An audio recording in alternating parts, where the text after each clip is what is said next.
ya Ya Mas. oke. Mas Gading pasti suka matematika. Jago ya? Ranking Jago ya? loro. Jago. Delokke roman bocah-bocah iki seneng aku kae. Seko mburi ning kok. Seumpama Ha. 20 dikurangi 5. 6. Tenan toh Tak ibu Mas? siji meneh. Piye? Dadi 6. Tenanan. Tak tambahi siji meneh dadi 6. Piro Umpama ora tak tambahi ulangane 5 mingan. 5. Ngene. 10 dikurangi 5. 5. Pinter ya berarti Mas. Ya Pinter. iso ya Mas ya Pinter. sampean ya. Nggih. Pade Gareng. Apa? Gentenan kono. Tanya jawab. Tanya jawab Pade Gareng. Nggih Bu Guru. 5 dikurangi 10 dikurangi 5. 5 Bu Guru. Loh, kok nyontoh tuh Pade? Lah kenapa? Ya aja nyontoh Mas Gading. Kok nyontoh Mas Gading? Nun. 20 Nggih. dikurangi 10. 10. Oh, pintar. Pade Gareng? 20 dikurangi 10? Sak karepmu. Ora dijawab. Wah, aku jawab 10 dikira niru kono. Ya aja, ya wes beda pertanyaan ya Nah, Pade. ngono dong. Beda. Tentang apa ya? Engko sing mempertanyai. Mbak Tentang Gareng aku sejarah wae. ya Mas. Matematika pisan meneh. Tak mau Matematika? pertanyai Mbah Gareng. Oh iya. 5 kali 2. 10. Pintar. Saiki aku mau pertanyai Mbah Gareng. Piye? 10 dikurangi 5 dibagi 983 ditambahi 1444 dibagi meneh 850 pinten? Ya ora iso. Kowe iki Bukti. Loh, jenengan ini sekolah SMSD, SMP, SMA apa sampeyan iya sekolah ning pertanyaan kok ngono ki apa iso dijawab? Aku kowe apa iso jawab? Saged 10 dikurangi 5 5. tambah 12 dikurangi 24 Terus pengke 3 heeh, terus bagi lurus tengah piro? Ayo. Piye? Ayo, Pak coba. Ade? oh ora melu sebak termat ra paten Loh, itu namanya mengasah otak Pak De. ora ngasah tuh. gredo pasah yo anu ora sah marake ning kene iki hiburan. Hiburan ya Pak De. Hiburan kowe kepengin menyajikan apa? Kowe nderekke Mas Gading, kowe Iya. arep matur kon apa kono. Oh iya. Mas Gading ini gimana Mas Gading? Nggih, Ini nyanyi-nyanyi senang-senang ya Pak De ya. Nyanyi-nyanyi. Nggih. Nggih, mungkin ada pamundutan Mas Gading. Niki enten pamundutan Nggih. Napa? Napa? caping gunung. Wah, caping gunung. Nggih. Sore-sore caping gunung. Nggih. Terus niku tasik niku. Nggih, Anu, terus enten Nidam Sari. Sing lagune cah nom-nom ngene ra ono. Napa? Lah, Ayang-ayang Napa? enten iki. Moh, kok ndak ning mburi terus Moh ana. ya Pak Lah De. iki ya. requestan kok emoh. Lagu kok anyang-anyangen. Ayang-ayang. Oh, ayang-ayang. Ayang-ayang. Aku ora anyang-anyangen. Pripun Bapak? Roro Jonggrang. Roro Jonggrang. Oke. Nggih. Iki sing nonton kademen kabeh ya Pak De. Saiki kowe arep ngaturi apa terserah. Lintan. Oke. Ngagem bawan apa mboten Pak De? Bawa. Ngagem Kena. bawa nggih mboten apa. Lagi iki lho. Piye? Ya mboten ora jenengan lakoni. Capet-capet. Ayo wis padha ngono wae. Ku padha ra apa Parane nggih iki. sampun. Mugi gadam renaning penggalih Nggih. yang ngersaken sing bagus ngoten. Pancen iki lagu lawas kok. Lawas. Aku urung lahir lagu kuwi wis ana. Nggih niki barengan Empu Gandring. Wis tuwek banget pokoke. Pun nggih. Nggih, Pun ya. matur nuwun. Wes kono, mbegok neh. Waduh, niki sing jenenge ketok potensine. Nadyan kepiye-piye? Iki lho motivator, Gareng Teguh. Sapa? Gareng Teguh. Oh, Mario Teguh, so Gareng Teguh. Ino menason bara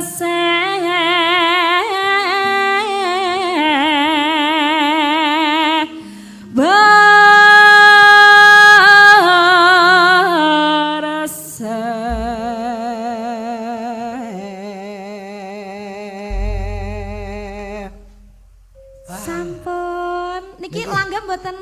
Nih bejone Gegen. Gandengane. bejone sing nimbali ae dhewe, bejone sing mirsani ini ternyata yang dibawa ini pesinden-pesinden multi sekali. Multi napa? Multimedia. Tegese apa-apa iya. Multi talenta jenenge Pak De. Ya ditalenta ya taleni.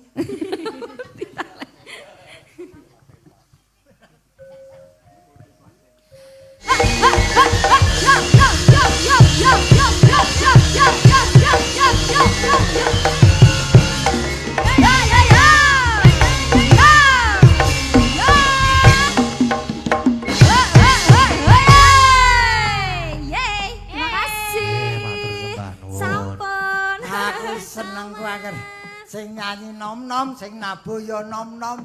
Wis Digerak ya Pak De. medhotke usus. Lah apa? Sing joget tuwa.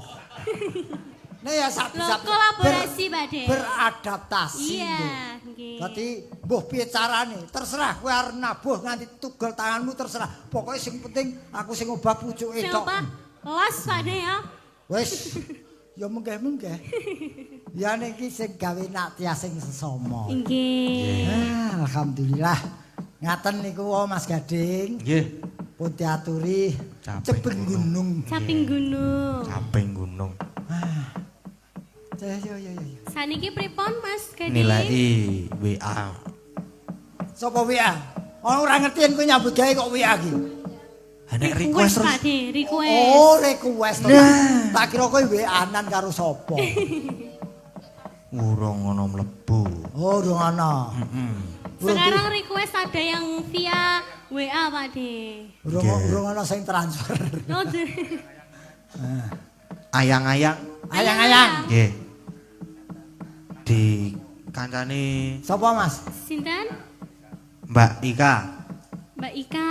Mbak Iu. Mbak Ika. Eka Patmosari Ika. Dwi Marantani Tri Wanono Rukem. Oh, dikene jeneng dhewe iki berarti Mbak Ika. Ora, ya kayo ka. Mbak Ika Eka kalih kan sama Mas. Mbak Orisa.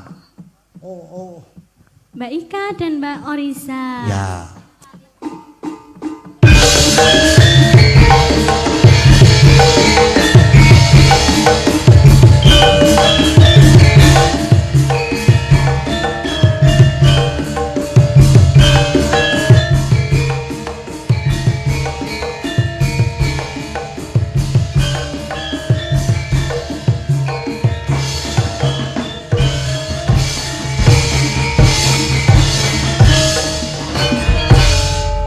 Wah, luar biasa. Nggih.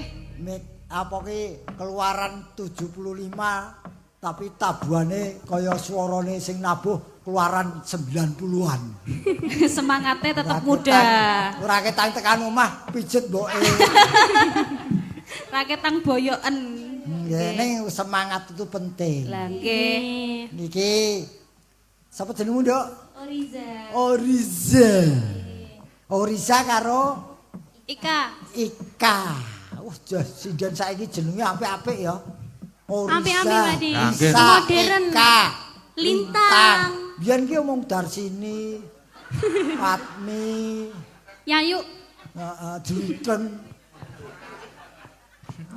Nek ya wong pancen kabeh ki jamane penyesuaian. Nggih. Sing penting padha-padha berprofesi sebagai sinden. Lan kowe ya aja nganti melupakan beliau-beliau karena guru yang perlu ditimba ilmu. Nggih, wong. Wis kono diaturi. Galak era untuk Pak De jenengan Pak De.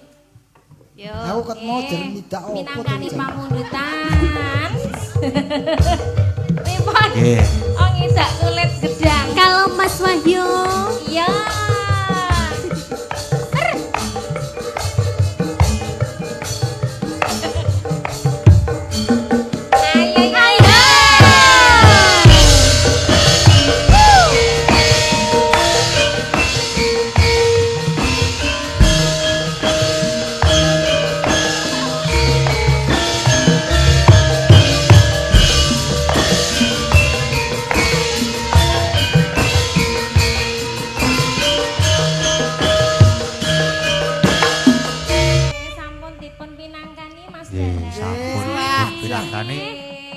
Ayang-ayang. Kedangane Sudira ke jan Sing gerah-gerah.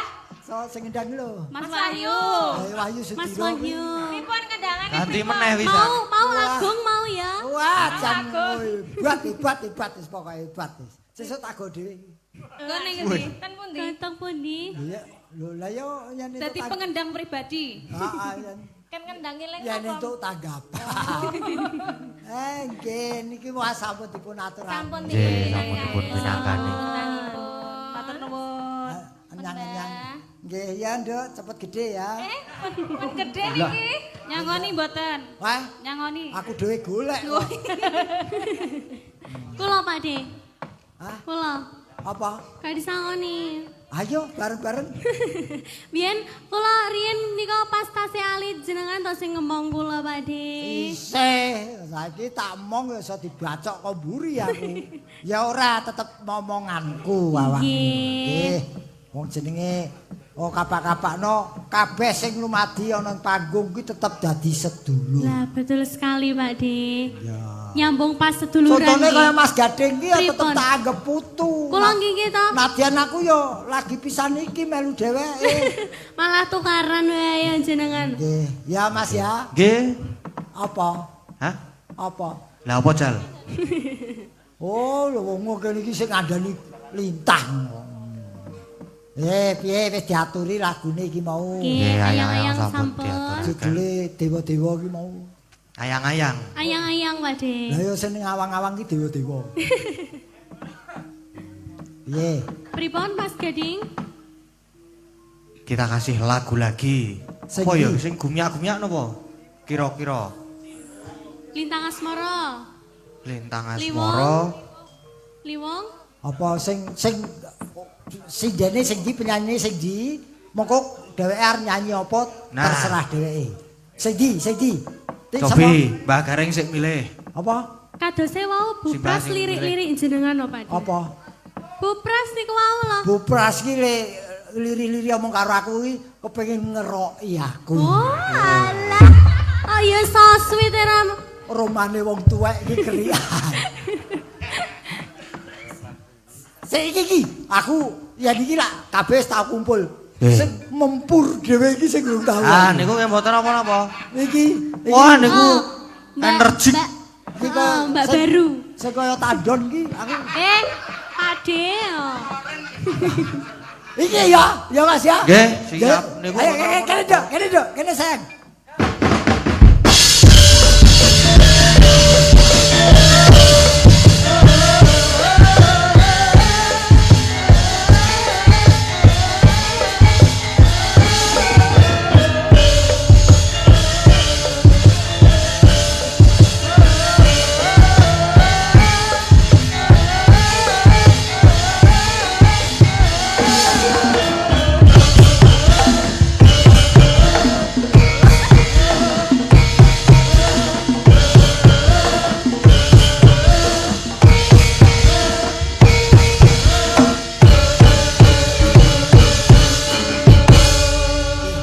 Iki sing ora enak ki pembukaane nggon iki malah sing ngiringi dheweke mudhun. Pripun Pak De? Kaya tembakan salvo.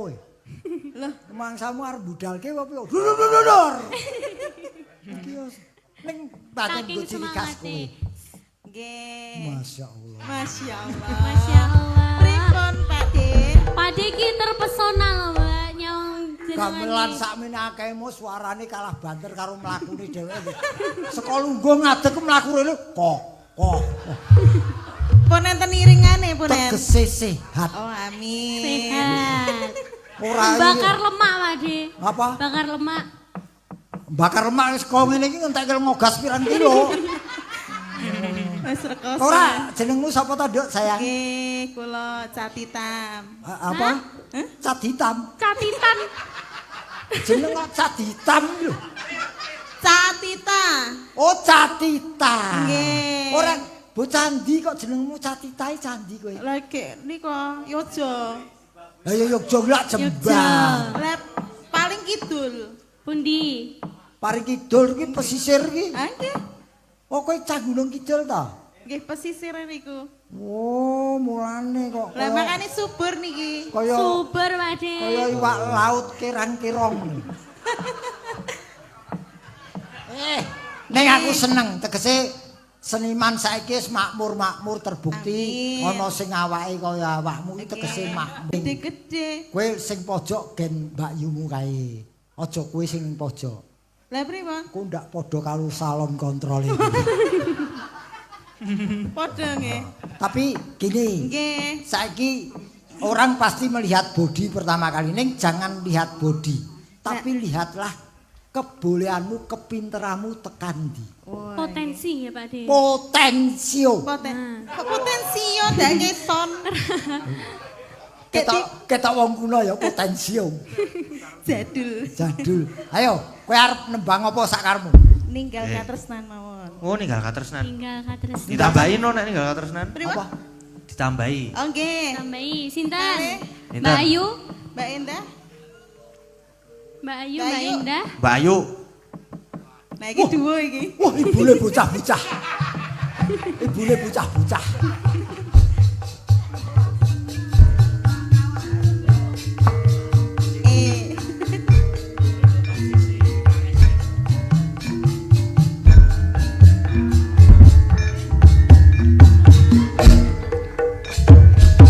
Eh. Iki diskriminasi lho.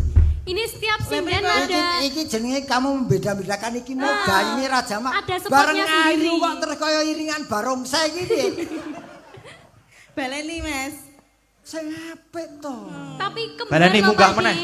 Munggah meneh, lungguh meneh terus ngatek meneh. Baleni. Aja ngentekke durasi. Oh, justru kuwi. Apa kowe diri ngono ku ya trima. Hah? Trima. Neriman kaya Ewi. Ya ora trimo jane ya piye meneh kok. Ya tegese gelem. Ya gelem. Ya wis. Awiteno sak sing tak bilani ya trima. Ya wis Ya. ben ngono. Pancen ora apa-apa. wong ki duwe ciri khas dewi-dewi kok. Heeh. Iki mau iringane ngono kowe ya kaya ngono wis. Sing penting urip nadane. Urip. Nggih. Saiki nyanyi apa mau? Ninggal Tinggal katresnan. katresnan. Kono.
Ayo lele.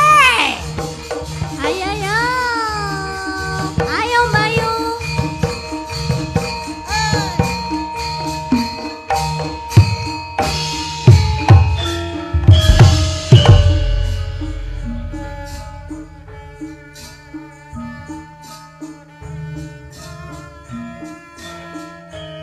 Joget to Pak De. Joget. Ora Idris Sardi.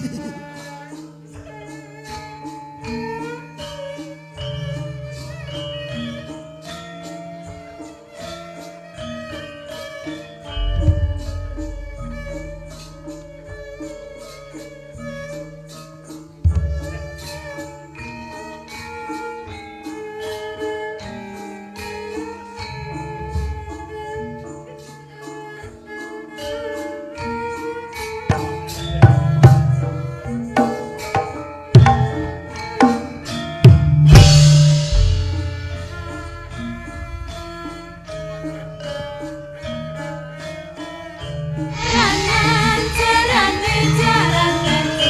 Jaranan,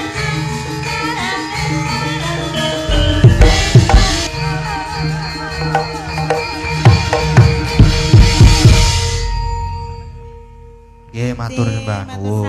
sampun. Wah, bareng caloro ki Enggal joget. katresnan. Panggunge kaya getarane 6,5 skala liter. Untung gak roboh Pak De. Lah iya untunge ra roboh ya, Nduk. Yo. Ning pancen totalitas. Ya totalitas. Oh, enten pamundutan Dek Lintang. Nggih saking Bapak Walno. Nggih, Mau ngersakaken konco tani dirasipun. Konco tani, Nggih. Tapi duet semuanya kur dirasipun. duet. Oh, lah iki. Nggih. Ya monggo-monggo. Arek karo pinarak kena karo jemuteng ya kena. Nggih. Monggo, Kak. Konco tani niki. Kanca tani iki kur. Kur.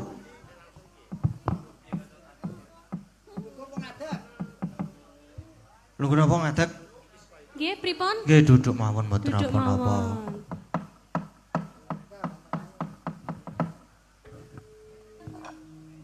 Pun duduk mawon mboten napa-napa. Saking Bapak sinten wau? Dik. Bapak Walno, Mas. Bapak Walno nggih. Aman? Aman?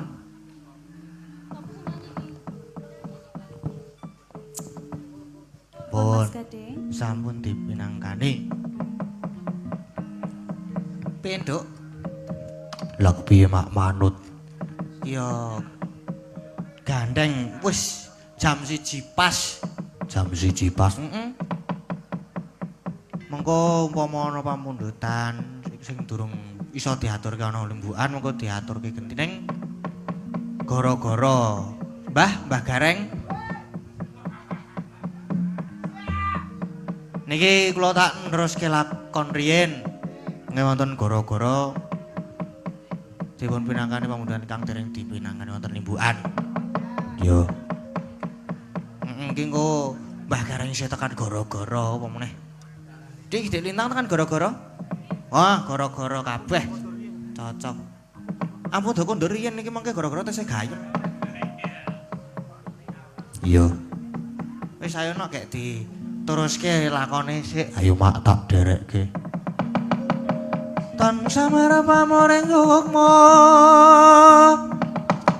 Sukma sinukma winayu ing asepi simpen teleng ing kalbu. Bambu kaning warana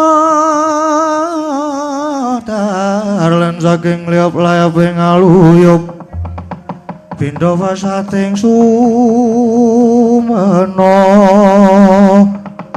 sumusuping rasa jati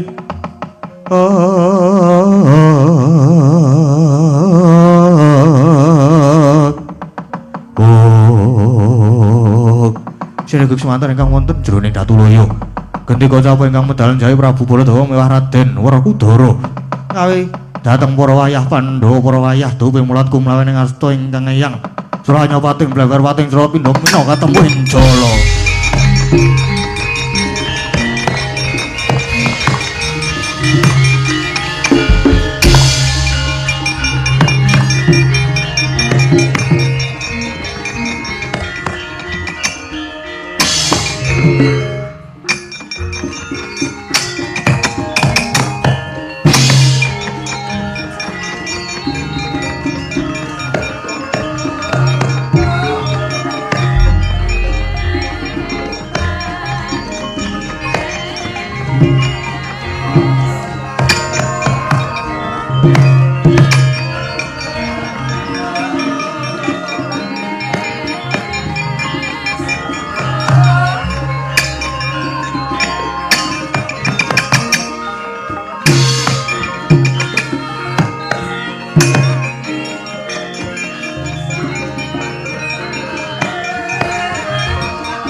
Ijel saking jroning praja mapan ning madyaning alaga kondang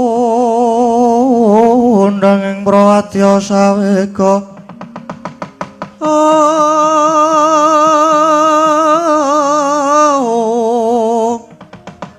Pasara tambur miyang suling pandhen talutak miwah pandira kakandha mawarna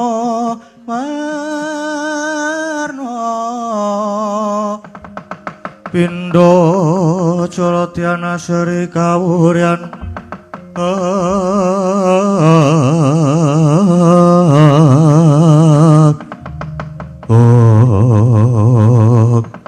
Jagat Dewa Brahalalah Rudra. Ingkang padha sowan iki gagah-gagah. Bagus-bagus. Kok kaya ora pangling karo coreke lan cakrake. Wah, yo. Kuwi putu-putuku kabeh. Mengko bendong aku dewe-dewe. Duh Kanjeng, Eyang Mandura, Eyang Werkudara. Ingkang wayah pun dwara ngaturaken sumengkeming pabekti. Yo tak tampa karya bombong, tak tampa. Bocahe bagus. Branyak pasemone. Mengko dhisik. Dwara ki anake sapa? Yang kula menika dwara tilaranipun Rama Samba Wisnubrata. Oh, anake Samba, anake Samba. Nggih. Mula kok jebles bagus kaya bapakne. Putune Kresna iki. Dadi kelingan Samba mbiyen. Ewane patine disebit-sebit karo Stijo. Ning yo kuwi pancen kok salahe Samba dhewe sing wis wani nggonjak Nyarawati bojone Stijo. Ngerti nek kuwi mbakyune Ipih ya dialap. Mula Dwara, bapakmu Samba ki bagus ning senenge selingkuh. Senengane dolanan wong wedok. Ora usah ditiru. Inggih, Yang. Yang Mandura, Yang Werkudara ingkang wayah ngaturaken pangabekti. Wah, kae mburi kae sing omongan dadane murup. Saha iki? Kula ingkang wayah pun Sasi Kirana. Tilaranipun Rama Gatotkaca. Sasi Kirana anak Gatotkaca. Lho, putumu Werkudara. Yo ben. Layak to layak gagahe. Baguse ora ninggal karo bapakne. Lah sing ngono mburi Sasi Kirana kae sapa kae? Kula ingkang wayah pun Danurwendra. Kula yuganipun Raden Antarja ngaturaken pangabekti Eyang Mandura lan Eyang Werkudara. Yo tak tampa, tak tampa. Lah kuwi sing brengose kandele ora jamak. Ditumpangke kuping kiwara sing tengen ora. Kaya Setyaki kula pun songo-songo. Yoganipun Rama Setyaki wa Prabu. Wah, tenan to anak Setyaki, anak Setyaki. Mula kok nyebut aku muni wa Prabu. Terus, ha iki sapa iki? Liwat cenanangan. Aku Jayasena. Baktiku katur ya, Mbah. Duh ora basa kowe. Ora basa nunggak semi kok. Aku nunggak semi bapak karo simbah. Aku cen ora iso basa. Rudra. Nggih. Jayasena ora iso basa bocah iki? Yo. Pancen kuwi putuku, anake cah Gemblung Antasena. Antasena Gemblung, ndek anak gemblunge padha. Lah padha karo kowe barang to, Mbah? Ndasmu. Ra krasa tuwa wis ana. Wis ora rasa iki wisan Werkudarane wis wah. Layak ora iso basa layak jebolan Antasena. Ayo ora apa. Kudu maklum. Werkudara barang sing sabar karo putune ora takdok-takdok. Yo ben. Putu-putuku kabeh. Pasewakane iki mau sing dirembuk wong atuhanira ya Eyangmu, Yai Prabu Kalimataya bakal lere keprabon. Mula dulurmu nom ya putuku Parikesit bakal kasengkake ngaluhur jumeneng nata ambawane negara Astina. Mula tak jaluk Kowe kabeh kudu nyengkuyung merga parikesit wis disengkuyung dening para kawula. Iya. Senadyan kula menika dawah kadang sepuh. Nanging lair batos kula nyengkuyung dhateng Yai Parikesit ingkang badhe jumeneng nata. Senadyan ingkang kayapun Danurwenda ugi mekaten. Sekedhik kemawon boten wonten raos meri. Dhateng Yai Parikesit saestu badhe nyengkuyung. Mbah, ora usah semelang, aja semelang. Putu-putu Pandhawa kabeh mesti padha nyengkuyung lair batin napa meneh? Adiku Parikesit kuwi kejaba para pepundhen ya wis padha mangestoni. Para kawula uga padha nunggal swara sarujuk yen adiku Parikesit sing dadi ratu ning Astina. Syukur yen mangkono syukur nanging Parikesit bakal diwisuda dadi ratu mesti wae akeh wong kang ora seneng. Satemah bakal gawe rekodaya lan gawe karti sampe kok nyabarake gagalake bab jumeneng iki. Mula kowe kabeh sing padha praena lan waspada kudu njaga katentreman negara Astina, aja nganti ana laku dom sumruwing banyu. Nek perlu wadyabala supaya padha tumbuk komedi sebar ning kiblat papat lor wetan kidul kulon. Ketok ana wong ingkang nyubriyani cekel dipondo takoni. Lan aja nganti ana pawongan kang bakal mbebudhek banyu bening. Wah. Yen pancen kowe kabeh padha nyengkuyung Parikesit dadi ratu. Aja wegah kangelan jaga katentremaning praja. Nek ora iso nyingkirke ratu aja ngaku putu Pandhawa. Ngestohaken dawuh Kanjeng Hyang, ngestohaken dawuh Kanjeng Hyang. Lamun wis padha tanggaping gatu wis samapta, wadyabala ngajeng supaya enggal ditata lan kanthi sikep gegamaning ayuda. Mara gage. Salah siji nembang tengara butaling wadya tumuli dibudhalake.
As.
Bilung. Mestine kowe kaget dening Sun timbali. Inggih. Wonten dawuh kersane pripun? Kok tak lali-lali. Saya ngalila tak gagas. Saya ngranui. Saya kuwur rasaku. Biyen kowe tau ndongeng bab ramening perang Gejali Suta. Gejali bapak Suta anak. Tegese niku perange bapak karo anak. Yo, tansah gawang-gawang ana padone netraku.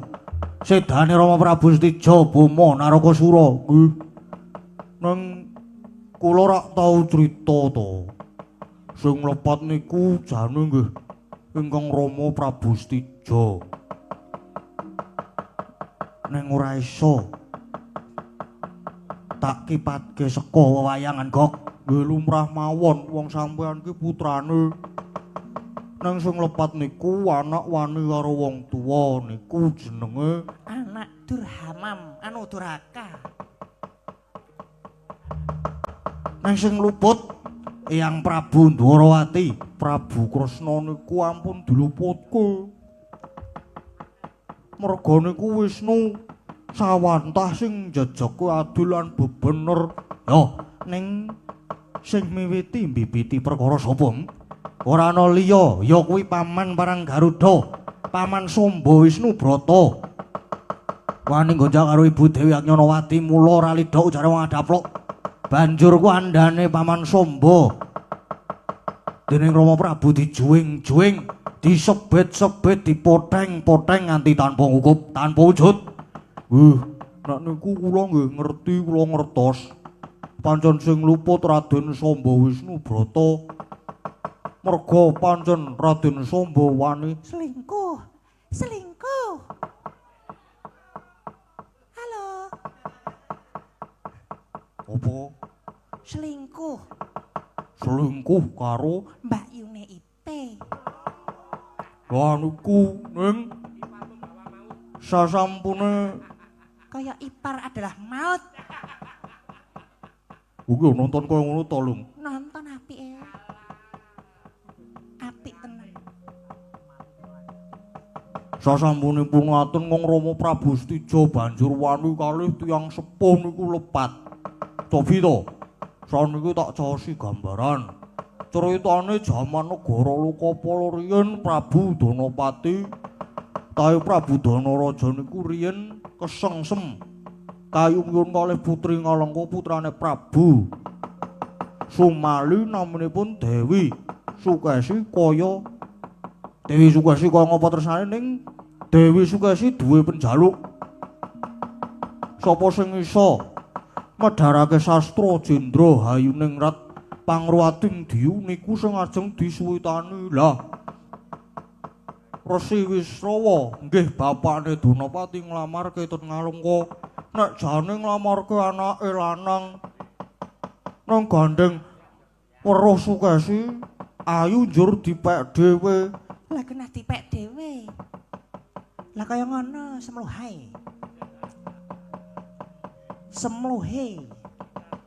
Niku sepinten muringe Prabu Danaraja ning nggih boten wani kalih wong tuane dhewe mongko genah niku calon bojo dipek dhewe karo bapakne. Nggih. Ibarate gula batu wedange jahe. Calon mantu digaglak dhewe. Manuk menger susuwe dawa oleh sing anyar njur lali karo sing tuwa. Oleh majar kuwi saka ngendi to, Lung? Saka nonton ipar adalah muat. Sinden adalah maut. Aduh. Ora sembrono to, Lung, kowe iki, Lung. Ku tak badati lho, Lung, susu. Wah, kejem aja. Kukuske liwat sisan. Ah, niku wau. Mongko tumrap lelakon perang Gejali Suta, sing salah niku rak Raden Samba sanes Prabu Kresna. Lah, engkang Rama Prabu Stijo ampyah awur-awur nyerang tanpa nganggo tatanan luwih-luwih Stijo wani lan gawe larane Raden Janaka Mongko sinuwun Kresna niku yen karo Janaka lan karo Raden Arjuna tresnane kliwat ukur. Merga niku sami-sami titi sing Wisnu. Tegese Wisnu niku Wisnu niku panitise binelah dadi Kresna lan Arjuna kaya dene godhong suruh lumah lan kurepe yen dinulu Seje rupane ginigit padha rasane. Ginigit.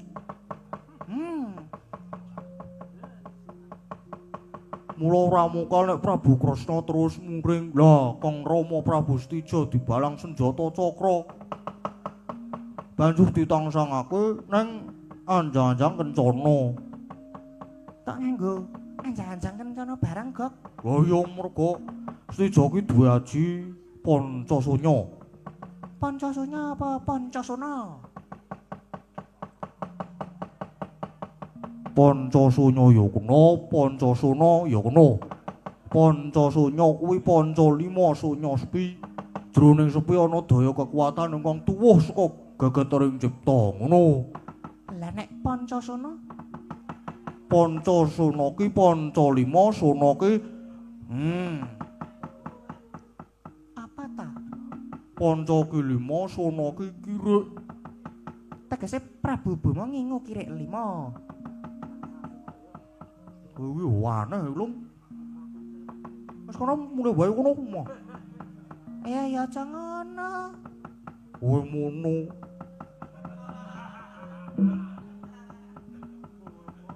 Ngaten menika sinuwun.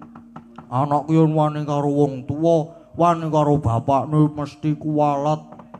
Mongko sumber-sumbering pasulayan ten jagat niku jane namung wonten 4 perkara. Nggih niku perkara bondo, wanita, kawasesan lan panguwasa. Harkat martabak wanita. Martabat. Martabat. Perkara bondo tegese perkara bondo. Menungsa niku isih duwe rasa milik dhateng kababakan sing kasat mata. Kebiaring bondo donya omah lan sak panunggalane.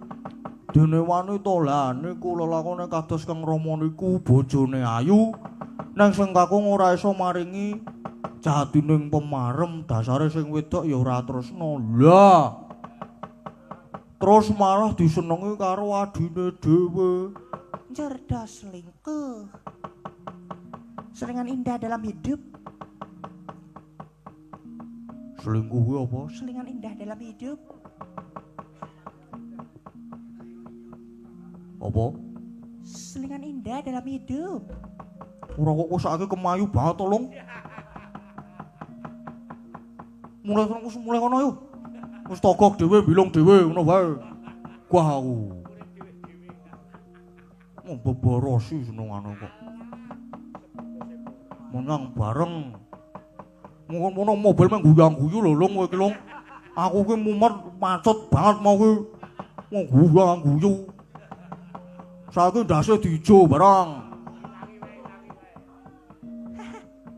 Model le, Bos. Karepmu lung sak karepmu. Lajeng kawasesan niku adu pinter. Lajeng panguwasa padha rebut unggul kepengin njaluk diajeni supaya iso nang ngarep terus. Lah niku mula nek mboten saged nyingkirke 4 perkara niku bakale mesti remuk donya niki nuwun. Cocok muntah bler kinetap netra kocang hondarandir hidupnya mangolo cokro. Wis Kong, nadan-aturmu kaya badat sewu nebo pategalan ora bakal tak gugu. Bebasan tok palangi bakal mlumpat, karantya bakal medhot. Mula dina iki uga aku bakal males wirang udi tuwuh marang sedane Rama Prabu Stija. Durung lega rasane atiku yen to aku durung kelakon nguntapke nyawane Ang Prabu Kresna. Hei, Patih, wonten jauh. Kalenggani ki negara Ngastina bakal ana wisudan. Parekesit bakal dijumenengake. Bakal dijumenengake nata Ngastina saka Pandukaku. Mesthi Hyang Prabu Kresna uga lenggah ana kono. Mula Krik lampit burung kimpul, gajah gelar singa barong wadyabala saana-anane dibudhalke ngluruk ana negara Ngastina. Ih, mboten langkung namung isahaken dawuh.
Hey there.